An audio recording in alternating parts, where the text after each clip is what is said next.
Hi అండి, నమస్తే. Welcome back to mama's kitchen. ఈరోజు వీడియోలో నోరూరించే రుచికరమైన మామిడికాయ పచ్చడి ఎలా తయారు చేసుకోవాలో చూపించబోతున్నామండి. అది కూడా మన నెల్లూరు స్టైల్లో. బ్రేక్ఫాస్ట్లోకైనా ఇంకా వేడి అన్నంలోకైతే సూపర్ టేస్టీగా ఉంటుంది. పైగా వారం రోజుల పాటు కూడా ఈ పచ్చడి పాడవకుండా ఉంటుంది. రూమ్ టెంపరేచర్లో అయితే వారం రోజుల పాటు నిల్వ ఉంచుకోవచ్చు. అదే ఫ్రిడ్జ్లో అయితే 15 రోజుల వరకు కూడా స్టోర్ చేసుకోవచ్చు అండి. చాలా బాగుంటుంది. సో మరైతే మామిడికాయ పచ్చడి ఎలా తయారు చేసుకోవాలో చూద్దాం పదండి. ఇక్కడ మేము మీడియం సైజ్ మామిడికాయ ఒకటి తీసుకొని పీల్ చేసి పెట్టుకున్నాం. ఇప్పుడు దీన్ని చిన్న చిన్న ముక్కలుగా కట్ చేసుకుందాం. పచ్చి మామిడికాయ అయినా లోపల మాత్రం లైట్ గా కలర్ చేంజ్ అయిందండి. అయినా కూడా కాయ తీయగా లేకుండా పుల్లగా ఉంది. పచ్చడిలోకి మెయిన్ గా కావాల్సింది పులుపు కాబట్టి అందుకని చెప్పి దీంతోనే పచ్చడి చేస్తున్నాం అన్నమాట. మీరు మాత్రం పచ్చి మామిడికాయతోనే పచ్చడి చేసుకోండి. ఎందుకంటే ఇలా లైట్ గా కలర్ చేంజ్ అయిన మామిడికాయలన్నీ పుల్లగా ఉండవు కదండి. సో అందుకని. అండ్ ఈ మామిడికాయ ముక్కలు కూడా ఇంత చిన్నవి కాకపోయినా కొద్దిగా పెద్ద ముక్కలుగా కూడా కట్ చేసుకోవచ్చు.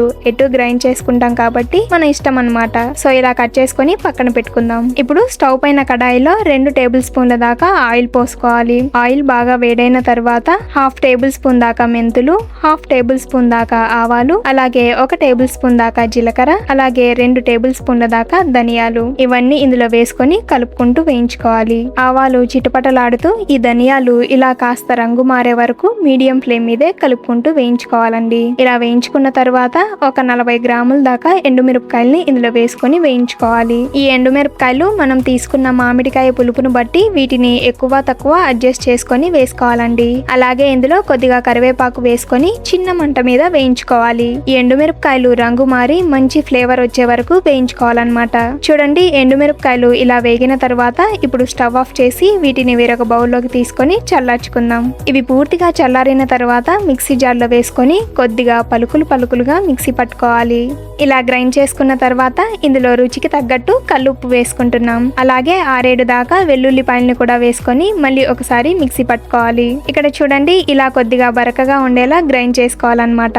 ఇప్పుడు ఇందులో కట్ చేసుకున్న మామిడికాయ ముక్కల్ని వేసుకొని మళ్ళీ ఒకసారి గ్రైండ్ చేసుకుందాం. మిక్సీని కంటిన్యూగా ఆడించకుండా ఆపుకుంటూ గ్రైండ్ చేసుకున్నామంటే రోటిలో దంచుకున్న పచ్చడిలాగా పలుకులుగా ఉంటుంది. చూడండి, ఇలా గ్రైండ్ చేసుకున్నామంటే ఈ పచ్చడి అన్నంలోకి రుచిగా ఉంటుంది. ఇక ఇప్పుడు పోపు వేసుకుందాం. పోపు వేసుకోవడానికి స్టవ్ పైన కడాయిలో 3 లేదా 4 స్పూన్ల దాకా ఆయిల్ వేసుకోవాలి. నూనె బాగా వేడైన తర్వాత 1/2 టేబుల్ స్పూన్ దాకా ఆవాలు, 1/2 టేబుల్ స్పూన్ జీలకర్ర, అలాగే మినపప్పు, శనగపప్పు కలిపి 1.5 టేబుల్ స్పూన్ దాకా ఇందులో వేసుకుంటున్నామండి. ఇప్పుడు ఈ పప్పు దినుసులు కాస్త వేగే వరకు 1 నిమిషం పాటు వేయించుకుందాం. ఇలా వేయించుకున్న తర్వాత ఎండుమిరపకాయని తుంచి ఇందులో వేసుకుంటున్నాం. అలాగే 2 రెమ్మల కరివేపాకు, 1/2 టేబుల్ స్పూన్ కంటే కొద్దిగా తక్కువగా ఇంగువ వేసుకోవాలి. ఇందులో ఇంగువ కాస్త ఎక్కువగానే వేసుకోవాలండి. అప్పుడే పచ్చడి గుమగుమలాడుతూ రుచిగా ఉంటుంది. అండ్ ఇక్కడ మేము యూస్ చేసే ఇంగువ వచ్చేసి CKC అండి. రుచి వాసన చాలా బాగుంటుంది. దీన్ని ఎక్కువగా హోటల్స్ లో యూస్ చేస్తారనమాట.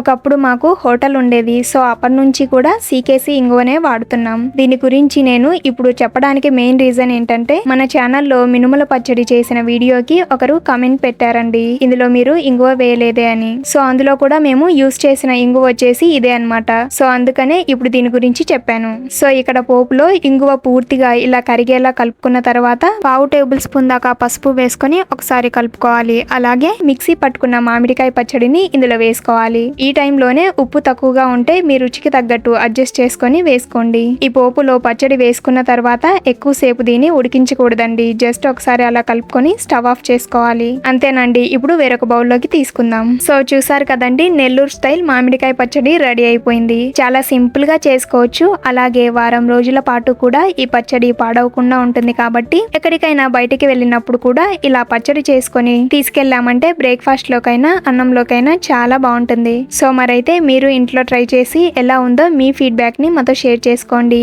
ఈ వీడియో మీకు నచ్చితే లైక్ చేయండి, మన ఛానల్ ని సబ్స్క్రైబ్ చేసుకోండి. అలాగే మేము పెట్టే ప్రతి వీడియో వెంటనే మీకు నోటిఫికేషన్ రావాలి అంటే పక్కనే ఉన్న బెల్ సింబల్ ని ఆన్ చేసి పెట్టుకోండి. బాయ్.